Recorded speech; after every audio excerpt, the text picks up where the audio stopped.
We have suffered attack after attack for almost 4 decades now.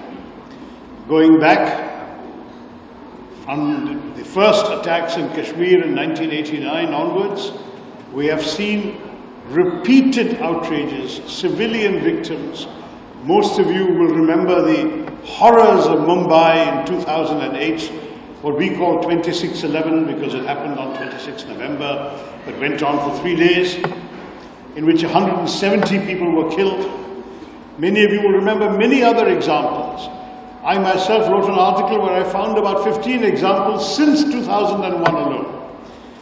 It is just not acceptable for us to continue to bear the pain, the grief, the wounds, the losses, and then merely go and tell the international community, look what is happening to us, please help us, please put pressure on the perpetrators to actually identify and prosecute the criminals.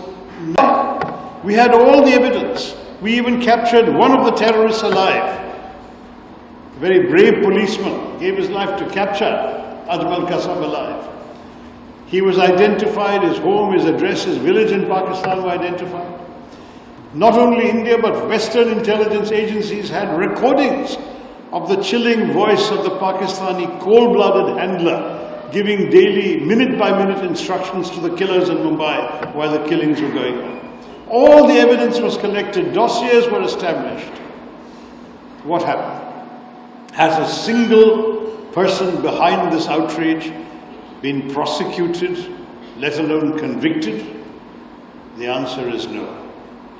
Sadly, Pakistan has chosen a policy of enabling terror. And not just enabling, but creating terrorist establishments, financing them, training terrorists, equipping them. There have been examples in the last 20 years of attacks in New York, in London, in Madrid, in so many different parts of the world, which have been blamed provably on Pakistani terrorists or terrorists trained in Pakistan and brought to these countries. This is the sad reality we are facing today. We have no quarrel with the people of Pakistan. We would love to live in peace. As you know, India is proud of its economic success story in the last couple of decades. We have been growing and prospering as a country. We have been trying to pull our people out of poverty. We have been trying to develop our technology, our tech stack, so that we can enter the 21st century as a proud and confident leading country in the world. We are already the 4th largest economy in dollar terms. By another 10 years or so, we should be even the 3rd largest economy.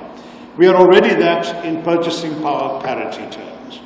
So we are a growing, prosperous country. We don't want to be distracted by wars, conflicts, and terror. We want to focus on growth, on prosperity, on a better life for our people. Unfortunately, our desire to just be left alone is not reciprocated by our friends on the other side of the border. They have chosen repeatedly to attack us because they believe that they want territory which they do not control, which we control, it is part of the sovereign borders of United India. And we are not going to give it to them, even if we have to pay the price that we have repeatedly been paying. But what has changed in recent years is that the terrorists have also realized they will have a price to pay. On that, let there be no doubt. When, for the first time, India breached the line of control between India and Pakistan to conduct a surgical strike on a terror base, a launch pad, the Uri strike in September 2015, that was already something we had not done before. Even during the Kargil war, we had not crossed the line of control. In Uri we did. Then came the attack in Pulwama in January 2019. This time we crossed not only the line of control, we crossed the international border and we struck a terrorist headquarters in Balakot. This time we have gone beyond both of those.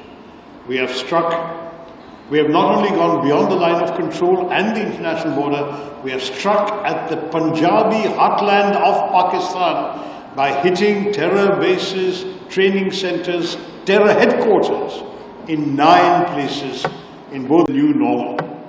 Our Prime Minister has made it very clear.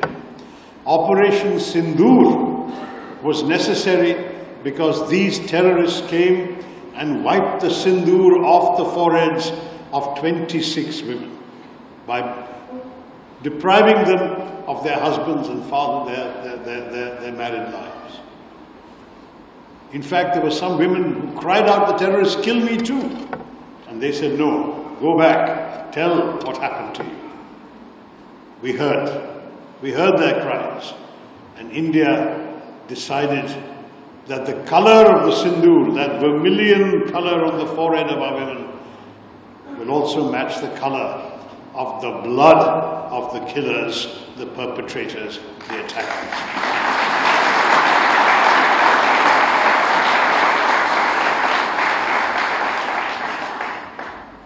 India is not a warmongering state.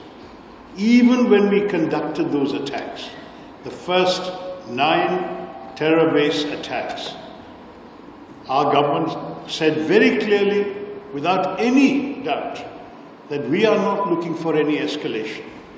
These were carefully, precisely calibrated strikes. We hit only terror bases. We hit no military facilities of Pakistan, no government facilities, no civilian homes. Very precise targeting meant that even within the compounds of Lashkar-e-Taiba and Jaish-e-Mohammed, we hit specific buildings. And we did so at night, between 1:05 and 1:30 at night. Why? Because we didn't want to have too much of collateral damage. At a different time during the day, there might have been a lot of civilians around. We didn't want their lives to be hurt.